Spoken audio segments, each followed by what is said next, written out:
fait. Quand ils vous donnent leur avis, en fait, ils ne sont pas occupés à parler de votre projet parce qu'ils ne le connaissent pas, ils parlent de ce qu'eux connaissent. Ouais. C'est-à-dire de ce qu'eux pensent, de ce qui est bien, en fait, tout simplement.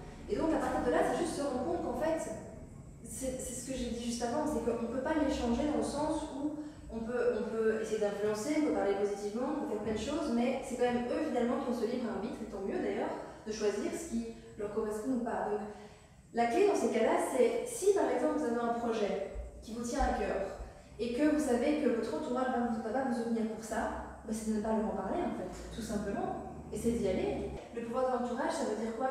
Ça veut dire que du coup, nous, on a la possibilité de rencontrer d'autres personnes, tu vois. Vous êtes venu aujourd'hui en conférence, il y a d'autres conférences qui existent, il y a plein d'endroits où vous pouvez rencontrer des gens, et en fait, il faut se bouger, il faut y aller en fait. Il faut aller chercher ces personnes-là. Que ce soit sur Internet, que ce soit en conférence, que ce soit peu importe le moyen. Et je sais très bien qu'on voudrait être soutenu et que c'est plus facile et que c'est ce qu'on souhaiterait. Mais une question intéressante, c'est est-ce que parce qu'on souhaite quelque chose, finalement, est-ce que c'est bon pour nous? Est-ce que vraiment, finalement, si on avait toujours du soutien de nos proches, de notre entourage, ça nous aiderait plus? Et ça, on ne sait pas répondre à la question en réalité. On pense que ce serait mieux d'être soutenu. Sauf qu'en fait, dans la vie, il y a un équilibre parfait. C'est une loi cosmologique qui fait que tout est parfait dans la mesure où il y a autant de positifs que de négatifs. Donc en réalité, on s'est rendu compte en neurosciences que pour la croissance d'un enfant, en fait, il a besoin autant finalement de soutien, donc que ses parents le soutiennent dans ce qu'il va faire, l'encouragent, et il a besoin au même niveau de challenge, c'est-à-dire d'avoir la sensation que c'est difficile et de se dépasser. Parce que si tu n'as que du soutien, en fait, tu es un légume.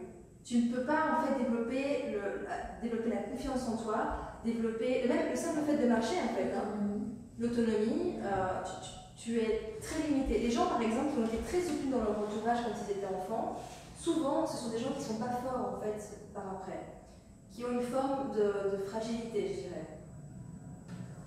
Parfois c'est ça.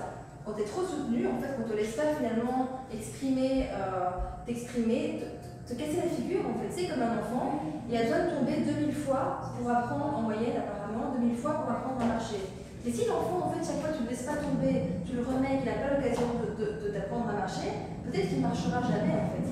Tu vois, donc, et par contre, si tu le laisses tout le temps par terre, le pauvre, il risque d'être un peu handicapé, si je peux dire ça comme ça, parce qu'il ne sait plus marcher. Donc il a besoin d'un équilibre entre je l'aide à le remettre debout, et en même temps je le laisse tomber pour qu'il apprenne en tombant à se relever.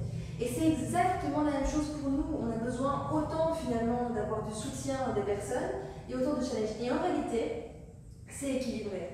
C'est parce que vous ne le voyez peut-être pas, mais en réalité, autant quand vous avez des gens qui vous critiquent ou qui vont vous contredire, il y a autant de personnes ou de situations qui vont aller dans votre sens. Et c'est ça qu'il faut apprendre à développer, c'est l'équilibre des perceptions. C'est voir, tiens, quand j'étais par exemple challengée aujourd'hui, qu'on m'a dit que j'allais pas y arriver, que c'était nul, etc., c'est très dur, c'est pas agréable. Qu'est-ce qui m'est arrivé de positif aujourd'hui qui fait que je me suis sentie soutenue? Et si vous avez votre perception qui s'affine par rapport à ça, vous ne verrez plus les choses de la même façon.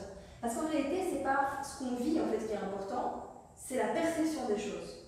C'est ça c'est notre pouvoir, on peut changer la perception. Je me dépasse en permanence, c'est-à-dire que j'ai conscience que la force que j'ai aujourd'hui, l'énergie que j'ai, ma mission de vie, en fait, ce que je fais aujourd'hui, c'est grâce à mon passé, c'est pas à cause de mon passé.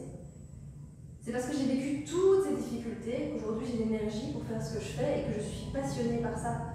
Si j'avais pas vécu tout ça, je n'aurais peut-être même pas envie d'être ici, en fait. Regarde devant chaque succès que tu as eu, derrière chaque succès que tu as eu, il y a toujours eu un échec. Toujours. Toujours. Pourquoi est-ce que ma vie s'est transformée, j'ai des études? Parce que j'ai perdu un job.